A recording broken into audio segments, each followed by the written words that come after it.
Muito bem, pessoal! Estamos de volta com mais um vídeo da série Introdução à Inferência Estatística. Nessa aula nós vamos tratar do teste de hipóteses para a proporção, que nós já estudamos para a média, né? Tanto no caso em que a gente tem a variância conhecida, como no caso em que a variância é desconhecida, e agora a gente vai tratar do caso da proporção. E vocês vão ver que é meio que uma repetição de tudo que a gente já estudou de novo, né? Bom, antes de iniciar, eu peço que vocês se inscrevam no canal, né? Como sempre eu peço, é importante.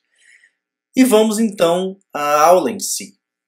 Eu vou começar com um lembrete, né? Lembrem-se que quando nós estudamos intervalos de confiança, eu tratei dessa questão, né, do teorema limite central para obter aí intervalos de confiança seguindo o mesmo raciocínio do caso da média para a proporção. E lembrem-se que para obter então uma aproximação da normal 0,1 para a média, a gente subtrai então a média e divide pelo desvio padrão.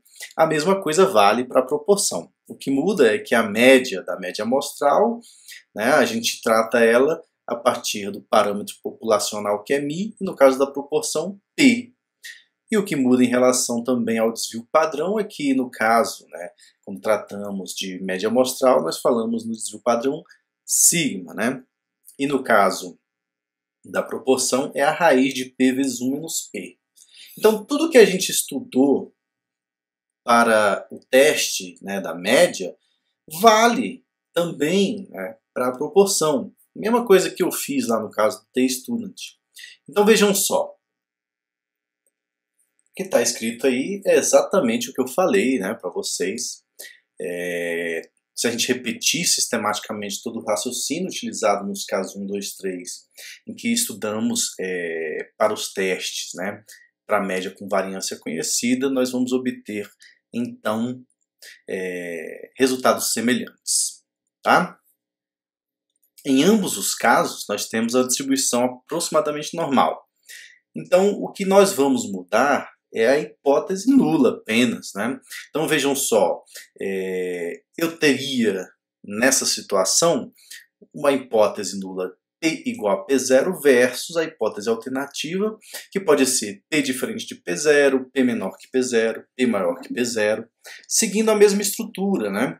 Então, só recapitulando aqui, né, nós temos aí que, sendo a proporção uma média de zeros e uns, podemos pensar então na proporção amostral como, né, uma média e aplicar nossas ideias que aplicamos lá nos intervalos de confiança. Então, sob H0 nós sabemos que a estatística de teste, no caso da média amostral, é dada por x barra menos μ0 dividido por sigma sobre raiz de n. Evidentemente, no caso da proporção amostral, nós vamos ter então sobre H0 a estatística de teste como P0, aliás, P chapéu menos P0 dividido pela raiz de P0 vezes 1 menos P0 sobre n. Um erro bastante comum e que eu espero que vocês não cometam jamais, tá? É o aluno colocar na raiz P chapéu vezes 1 menos P chapéu, pensando que tem que utilizar então aí a estimativa. Não façam isso, tá? Nós estamos supondo, né, no nosso raciocínio que o H0 é verdadeiro. Então, supor que H0 é verdadeiro significa supor que P igual a P0. Né?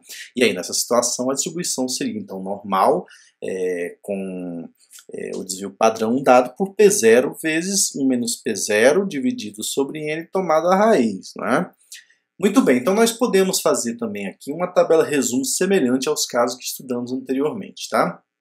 De novo, onde tem x barra eu coloco P chapéu, onde tem μ eu coloco P e está resolvido, né? O raciocínio é o mesmo. Se vocês quiserem relembrar, é só dar uma pausa aí, né, nessa tela. E os testes, os passos, né, para os testes também são exatamente os mesmos. Né? Nós definimos as hipóteses, calculamos a estimativa pontual, no caso é P chapéu, determinamos a distribuição da amostra, calcula a estatística de teste, calcula o p-valor e interpreta o p-valor da mesma forma que fizemos, né, para o caso da variância conhecida da média amostral e também a variância desconhecida. Muito bem. Vamos então resolver um exemplo.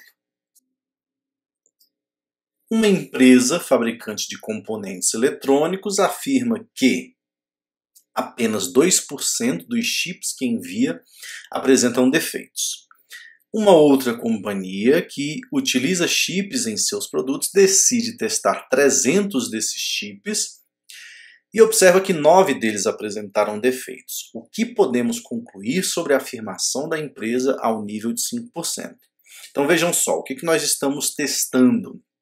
Nós estamos testando a afirmação da fabricante, de que é 2% versus não ser 2%, ou seja, P igual a 0,02 versus P diferente de 0,02.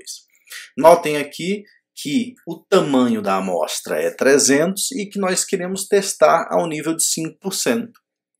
Podemos calcular, então, o P-chapéu, né? Vocês sabem como nós calculamos o P-chapéu, não é mesmo?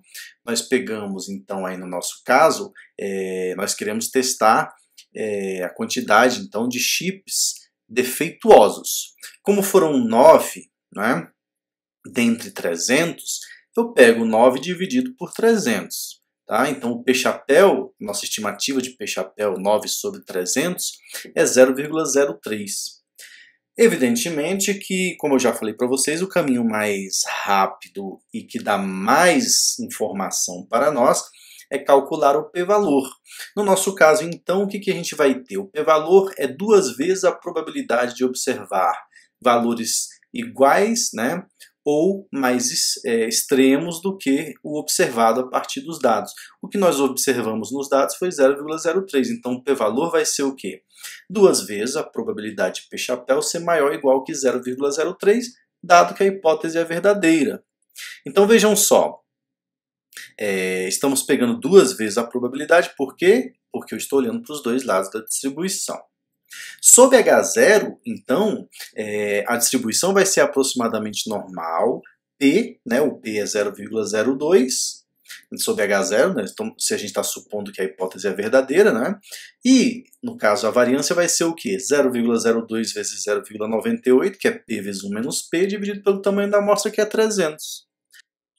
Podemos então calcular aí a estatística de teste, né? Subtraindo de 0,03 o valor 0,02, que é o P sobre a hipótese nula, e dividimos pela raiz da variância, que é o desvio padrão. Se vocês fizerem isso, vão obter 1,24. Então o que nós queremos ir para calcular o p-valor é 2 vezes a probabilidade de uma normal padrão ser maior ou igual que 1,24. Vai lá na tabela da normal, vê que esse valor aí é aproximadamente 0,89251, a probabilidade de ser menor ou igual. Portanto, nós temos que fazer 1 menos esse valor. O que nós queremos mesmo, então, é 2 vezes 1 menos 0,89251, que dá 0,21498. Tá legal? Então, assim, olha, pessoal, é aproximadamente 21,5%. É um p-valor alto, né? Nós temos fortes evidências em favor da hipótese nula. Vocês poderiam fazer essa conta também utilizando o R, não é? Bastaria para isso fazer 2 vezes 1 menos p-norm, e aí você indica lá os valores, né? 0,03, que é o valor que você quer calcular, 0,02, que é o valor sobre a hipótese nula, e a raiz de 0,02 vezes 0,98 dividido por 300, dando aí pra gente, então, o desvio padrão. Beleza? Então vejam só, eu fiz aí utilizando o p-valor. Poderiam fazer pelas outras técnicas se quisessem também. Muito bem, pessoal. Então, não deixem de acompanhar o site passeioaleatório.com, que também pode ser acessado por meio do QR Code, tá certo?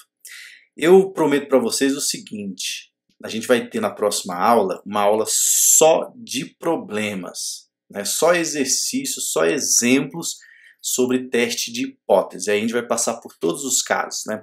Variância conhecida, variância desconhecida e proporção, tá? Peço que vocês não deixem de se inscrever no canal e compartilhar com os colegas. A gente está quase alcançando 1000 inscritos aí. E, claro, né, assistam outros vídeos da playlist ou de outras playlists, tá certo? Quando eu acabar essa playlist, eu vou pensar em novas coisas para vocês. Não abandonarei o canal, tá certo, pessoal? Um abraço forte para vocês e até a próxima aula.